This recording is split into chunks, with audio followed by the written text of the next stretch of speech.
សូមស្វាគមន៍មកកាន់ឆ្នោតខ្មែរលទ្ធផលទេថ្ងៃច័ន្ទខែមករាថ្ងៃទី5 Chief Channel ចូលចិត្តនិងចែករំលែកវីដេអូសូមអរគុណសម្រាប់ការទស្សនាចំណាំនេះជាវីដេអូសាកល្បងឆ្នោតមិនមែនជាលទ្ធផលផ្លូវការទេសូមទស្សនាជាឯកសារយោងនិងកម្សាន្ត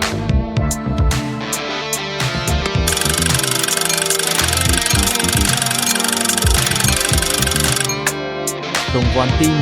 9 4 4 2 9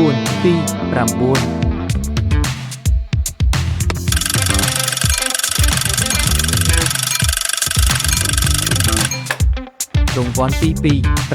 3 9 4 7 រង្វាន់ទី3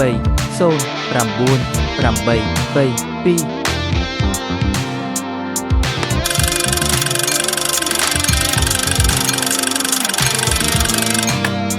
រង្វាន់ទី4